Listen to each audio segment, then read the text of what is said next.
कितने किलो है? देखो अच्छा, आज पढ़ेंगे हम विद्युत क्षेत्र। विद्युत क्षेत्र क्या होता है इसके बारे में जानेंगे। ठीक, तो विद्युत क्षेत्र क्या होता है इसको समझते हैं पहले। तो देखिए, सबसे पहले हम ये जानते हैं कि ये एक हमारे पास बिंदु आवेश है। कोई भी ये बिंदु आवेश है, प्लस का हो सकता है, माइनस का हो सकता है। तो हमने मान लिया प्लस का बिंदु आवेश, तो इसके चारों तरफ क्या होगा, इसके चारों तरफ एक क्षेत्र फैल जाएगा ऐसे। ठीक, इसके चारों तरफ बिंदु आवेश है तो इसके चारों तरफ एक क्षेत्र होगा। अब इस क्षेत्र में अगर आप क्या करो, जो क्षेत्र इसका फैला हुआ है, इस क्षेत्र में अगर हम क्या करें, कोई दूसरा बिंदु आवेश है, कोई दूसरा बिंदु आवेश जो कि यहाँ पे रखा है, इससे दूर रखा है इसके क्षेत्र से, ठीक है, ये भी प्लस का है। जैसे ही हम इसको इसमें लाएंगे, इस बिंदु आवेश को यहाँ पे हमने क्या बताया कि ये बिंदु आवेश है प्लस का, इसके चारों ओर एक क्षेत्र फैला हुआ है। इसके चारों तरफ एक क्षेत्र फैला। किसी दूसरे बिंदु आवेश को जैसे ही हम इसके क्षेत्र में लाएंगे तो ये क्या करेगा, ये इसको ढकियाएगा अर्थात प्रतिकर्षित करेगा। या फिर अगर हम माइनस आवेश लाएं, ऋण आवेश लाएं, ठीक, माइनस आवेश लाएं, तो जैसे इसके क्षेत्र में हम इस ऋण आवेश को लाएंगे तो ये क्या करेगा, इसको आकर्षित करने लगेगा बहुत तेज़ी से। ठीक, तो हमने क्या बताया कि किसी भी बिंदु आवेश, चाहे जैसा हो आवेश, वो चाहे धन आवेश हो चाहे ऋण आवेश हो, उसके चारों ओर का वह क्षेत्र जिसमें कोई दूसरा बिंदु आवेश लाने पर, चाहे धन आवेश लाओ चाहे ऋण आवेश, जिसमें कोई दूसरा आवेश लाने पर आकर्षण या प्रतिकर्षण का अनुभव करता हो, हम क्या कहते हैं, इस क्षेत्र को विद्युत क्षेत्र कहते हैं। फिर से समझिए, हमने क्या बताया, ये बिंदु आवेश है, इसके चारों ओर का वह क्षेत्र, बिंदु आवेश के चारों ओर का वह क्षेत्र जिसमें कोई दूसरा आवेश आकर्षण या प्रतिकर्षण का अनुभव करता है, क्या कहलाता है, विद्युत क्षेत्र कहलाता है। ठीक, विद्युत क्षेत्र क्या होता है, जिसमें किसी भी बिंदु आवेश के चारों ओर का वह क्षेत्र, कोई भी बिंदु आवेश है उसके चारों तरफ का जो क्षेत्र है, चारों तरफ की जो जगह है, उसी क्षेत्र को हम क्या कहते हैं, विद्युत क्षेत्र, जिसमें कोई दूसरा आवेश अगर लाओगे आप तो या तो वो आकर्षण बल का अनुभव करेगा या तो प्रतिकर्षण बल का अनुभव करेगा। ठीक, तो ये हो गई विद्युत क्षेत्र की परिभाषा। लिखा हुआ किसी बिंदु आवेश के चारों ओर का वह क्षेत्र जिसमें कोई दूसरा आवेश आकर्षण या प्रतिकर्षण बल का अनुभव करता हो, विद्युत क्षेत्र कहलाता है। तो ये देख रहे हो, तो ये क्या है, विद्युत क्षेत्र है इस बिंदु आवेश का। अब इसे ये बिंदु आवेश है, तो इसके भी चारों ओर विद्युत क्षेत्र होगा इसका अपना अलग अलग। ठीक, तो कोई भी आवेश है उसके चारों ओर का अपना क्षेत्र होगा, उसी को क्या कहते हैं हम, विद्युत क्षेत्र। ठीक, अब देखो विद्युत क्षेत्र की तीव्रता क्या है, अगला टर्म है विद्युत क्षेत्र की तीव्रता, इसको देख लेते हैं। विद्युत क्षेत्र की तीव्रता, इसको समझ लेते हैं कि ये नया टर्म, विद्युत क्षेत्र की तीव्रता। तो देखो, अगर हमने आपको क्या बताया कि ये एक बिंदु आवेश है, इसमें कोनो दूसरा बिंदु आवेश ले जाओगे तो ये वाला आवेश इस पर एक बल लगाएगा, प्रतिकर्षण का बल लगाएगा या तो आकर्षण का बल लगाएगा। अब ये बल कितनी तेज़ी से इस पर लगा रहा है, ठीक, जितनी तेज़ी से बल लगाएगा भाई, ये अगर बिंदु आवेश जितनी तेज़ी से इसका विरोध करेगा, जितनी तेज़ी से बल लगाएगा, विद्युत क्षेत्र की तीव्रता उतनी ज़्यादा होगी। और जितना कम बल लगाएगा, विद्युत क्षेत्र की तीव्रता उतनी कम होगी। तीव्रता का मतलब क्या है, विद्युत क्षेत्र कितना ज़्यादा प्रबल है। तो अगर ये बिंदु आवेश बहुत बड़ा है, अर्थात इसमें आवेश का मान बहुत ज़्यादा है, तो ये ज़्यादा तेज़ी से प्रतिकर्षित करेगा, तो विद्युत क्षेत्र की तीव्रता का मान ज़्यादा होगा। और अगर ये बिंदु आवेश बहुत छोटा है तो ये कम तेज़ी से प्रतिकर्षित कर पाएगा, अर्थात तो विद्युत क्षेत्र की तीव्रता का मान कम होगा। तो विद्युत क्षेत्र की तीव्रता क्या होती है, समझिए यहाँ पे देखो, किसी भी विद्युत क्षेत्र में, कोई भी जैसे विद्युत क्षेत्र है, इस विद्युत क्षेत्र में एकांक धनावेश, मान लो कोई छोटा सा आवेश ला रहे हैं, एकांक धनावेश ला रहे हैं। एकांक का मतलब एक छोटा सा परीक्षण आवेश है, उसे हम क्या कहते हैं, धनावेश। मान लेते हैं ये पूरा विद्युत क्षेत्र है इसका, तो किसी भी विद्युत क्षेत्र में एकांक धनावेश, ये एकांक धनावेश है और इसका मान हम मान लेते हैं Q0 प्लस का। एकांक धनावेश को लाने पर, अब इसको लाओगे इसमें तो क्या बल लगाएगा, ये वाला बल लगाएगा। किसी भी विद्युत क्षेत्र में एकांक धनावेश लाने पर जो उस पर बल लगता है, उसी को हम क्या कहते हैं, विद्युत क्षेत्र की तीव्रता। ठीक, तो हमने क्या बताया, किसी भी विद्युत क्षेत्र में एकांक धनावेश लाने पर, कहाँ लाने पर, एकांक शब्द कहाँ है और ला क्या रहे हैं, धनावेश, और ये धनावेश को हम Q0 से प्रदर्शित कर रहे हैं। तो किसी भी विद्युत क्षेत्र में एकांक धनावेश लाने पर उस पर जो बल लगता है, बल को कहाँ से प्रदर्शित करते हैं, F से। किसी एकांक धनावेश को, एकांक कह दिया तो नीचे आ गया, एकांक धनावेश को किसी विद्युत क्षेत्र में लाने पर जो बल लगता है उसी को हम विद्युत क्षेत्र की तीव्रता कहते हैं और विद्युत क्षेत्र की तीव्रता को ई से प्रदर्शित करते हैं। ठीक, किससे प्रदर्शित करते हैं? ई से। तो फिर से आपको परिभाषा हम बता दें क्या इसमें विद्युत क्षेत्र की तीव्रता होती है। तुरंत आप बस ये जान जाओ कि कौनों विद्युत क्षेत्र किसी दूसरे परीक्षण आवेश को कितनी तेज़ी से धकिया रहा है, कितनी तेज़ी से बल लगा रहा है, वही उसकी तीव्रता हो गई। तीव्रता का मतलब क्या? कितनी तेज़ी से उस पर बल लगा रहा है। तो एकांक धनावेश को किसी विद्युत क्षेत्र में ले जाने पर, एकांक धनावेश को किसी विद्युत क्षेत्र में ले जाने पर उस पर कितना बल लगेगा, उस पर कितना बल लगेगा, उसी को हम क्या कहते हैं? विद्युत क्षेत्र की तीव्रता। समझ पाए? तो इसकी भी परिभाषा हम लिख देते हैं, देख लीजिए।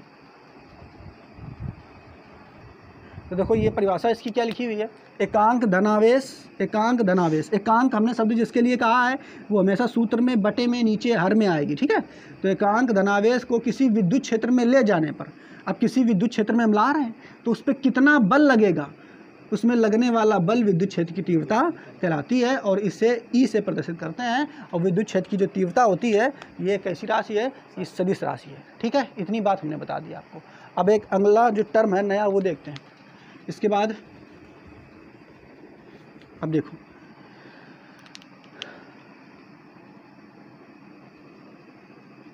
किसी बिंदु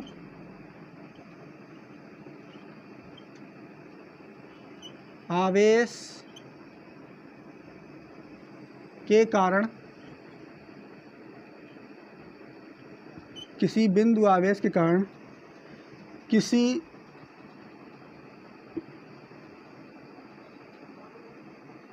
दूसरे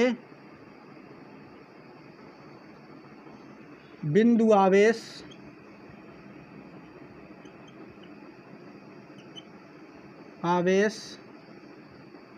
पर लगने वाला बल।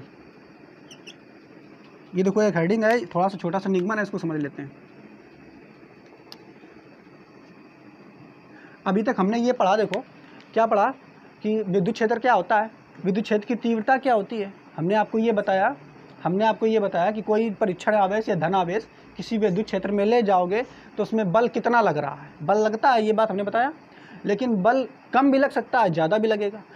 ठीक, वो किस पर निर्भर करता है? इस पर निर्भर करता है, ये जो आवेश है ये वाला, इस आवेश पे। ये जितना बड़ा आवेश होगा बल उतना ज़्यादा लगेगा, जितना छोटा आवेश होगा बल उतना कम लगेगा। अर्थात विद्युत क्षेत्र की तीव्रता उतनी कम या ज़्यादा होगी। लेकिन ये बल लगेगा कितना, इसको कैसे निर्धारित करेंगे, कितना मान होगा? तो अब इसको समझते हैं। हमने क्या बताया? किसी बिंदु आवेश के कारण किसी दूसरे बिंदु आवेश पर लगने वाला बल। तो बिंदु आवेश मान लेते हैं कि ये बिंदु आवेश है, देखो छोटा बिंदु आवेश है ये, ठीक, प्लस का है क्यू। ठीक है, अब क्या है, अब ये हमने बिंदु आवेश पहले रखा था कहीं पे अपना बड़ा एक जगह पर। ठीक है, अब ये जो बिंदु रखा हुआ है ये मान लेते हैं पी बिंदु पर रखा है। किस बिंदु पर रखा है? पी बिंदु पर। आवेश का मान क्या है? ये क्यू है। ठीक है, प्लस का आवेश। ठीक, अब हम क्या कर रहे हैं, ये बिंदु आवेश के कारण अब इसके चारों तरफ विद्युत क्षेत्र फैल जाएगा ऐसे। देखो विद्युत क्षेत्र वो आपको दिखेगा नहीं, हमने यहाँ पे समझाने के लिए आपको बता दिया है। विद्युत क्षेत्र जो होता है वो दिखता नहीं है, उसका केवल और केवल अनुभव किया जाता है। क्या किया जाता है? विद्युत क्षेत्र दिखता है क्या? नहीं दिखता, केवल और केवल उसका अनुभव किया जाता है। ठीक है, जैसे चुंबक है, दो चुंबक हैं और चुंबकों को आप लोगों ने बचपन में खूब खेला होगा। तो एक चुंबक दूसरे चुंबक के पास ले जाओगे तो एक दूसरे को आकर्षित करेगा या प्रतिकर्षित करेगा, लेकिन उनके बीच जो बल लग रहा है वो क्या दिखता है? क्या नहीं दिखता है। वैसे ही बिंदु आवेश जो है इनके बीच बल लगता तो है लेकिन वो दिखता नहीं है विद्युत क्षेत्र कि कैसे बल लगा रहा है। समझ पा रहे हो कि नहीं? अच्छा, हमने यहाँ पे आपको बता दिया कि एक बिंदु आवेश है, ठीक, प्लस क्यू, किस बिंदु पर रखा है? पी बिंदु पर।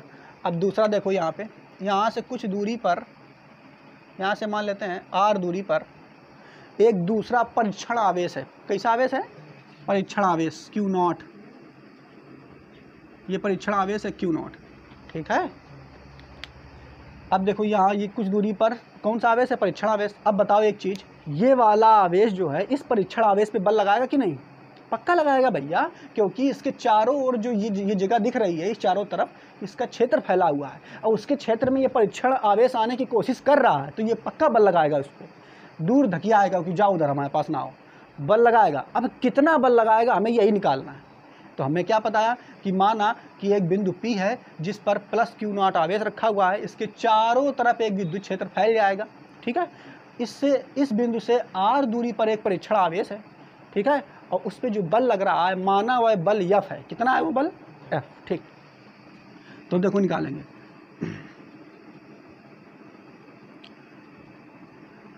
अब बल हमें F निकालना है, लेकिन उससे पहले हम आपको क्या बता चुके हैं, देखो माना हुआ बल कितना है F, लिख लेते हैं, ये पूरी बात लिख देते हैं हम। ठीक है, माना एक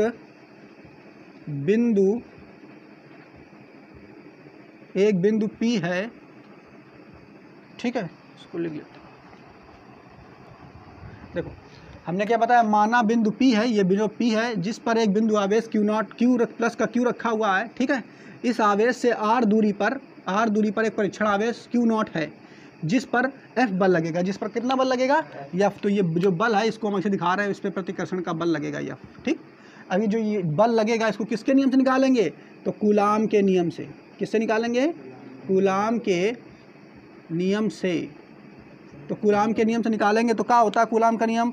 हमें पता है F बराबर K। अब ये देखो ये वाला Q है। ठीक है, तो इसका मान लिख देंगे Q, और वो वाला क्या है? Q0 है, तो इंटू Q0 अपॉन बीच की दूरी कितनी r, तो हो जाएगा r²। ठीक है भाई, यहाँ Q1 Q2 क्यों नहीं रखा है? क्योंकि यहाँ Q1 नहीं है, ये भी Q2 नहीं है, ये केवल Q है, ये Q0 है, तो इन दोनों का तो गुणा होगा Q इंटू Q0 बटे r²। तो ये कूलाम के नियम के हिसाब से तुम्हारा बल हो जाएगा। इसको समीकरण नंबर 1 मान लेंगे। ठीक, इसको क्या मान लेंगे हम? समीकरण नंबर 1 मान लेंगे। अब देखो यहाँ पे हम यहाँ तो बल तो हमारा निकल आया है, लेकिन अब हमें क्या निकालना है? विद्युत क्षेत्र की तीव्रता निकालनी है। क्या निकालनी है? तो विद्युत क्षेत्र की तीव्रता का सूत्र तो हम पढ़ चुके हैं।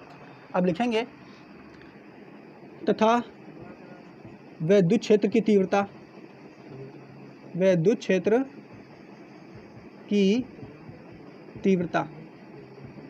तो देखो विद्युत क्षेत्र की तीव्रता निकालेंगे तो इसका सूत्र हम पढ़ चुके हैं ना, मेन वाला क्या होता है? E बटे F अपॉन Q0। तो होता है E बराबर F अपॉन Q0, होता है कि नहीं?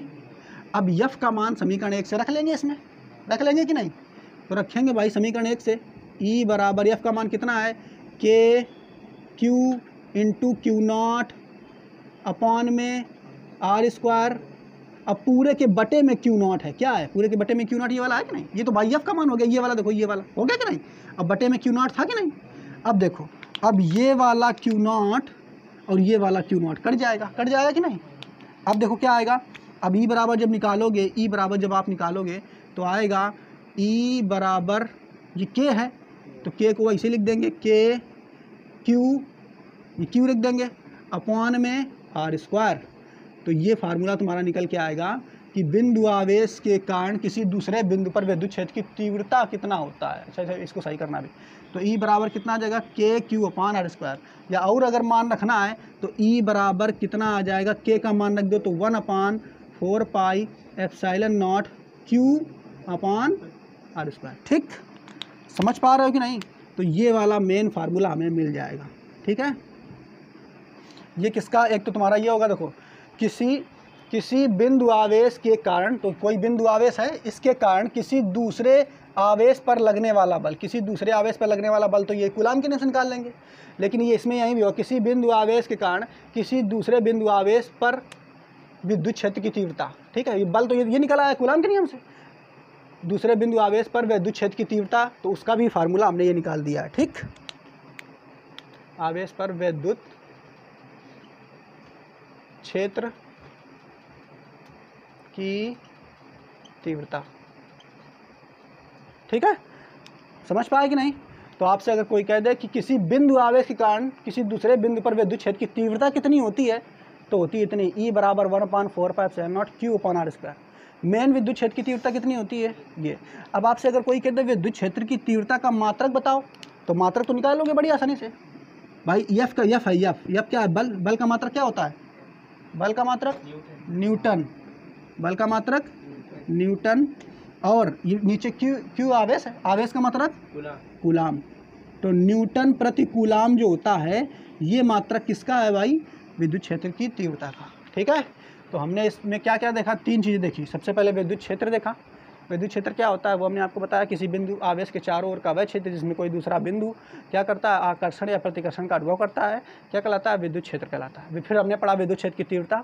तो किसी विद्युत क्षेत्र की तीव्रता क्या होती है, किसी विद्युत क्षेत्र में एकांक धनावेश पे जो बल लगता है उसी को हम क्या कहते हैं, विद्युत क्षेत्र की तीव्रता। अब फिर तीसरा हमने निगमन पढ़ा। इस निगमन में क्या है, किसी बिंदु आवेश के कारण किसी दूसरे बिंदु आवेश पर लगने वाली विद्युत क्षेत्र की तीव्रता का फार्मूला क्या है, तो वो फार्मूला हमने यहाँ पे निकाला है। ठीक है, पहले बल निकाला था तो वो तो कूलाम के नियम से निकाला आएगा, फिर विद्युत क्षेत्र की तीव्रता का मान निकाला वो इससे निकाला है। ठीक, समझ में आ गया होगा। और जो नई चीज़ समझ में आए उसको पूछ लीजिए और उसको पूरा नोट कर लीजिए आप लोग।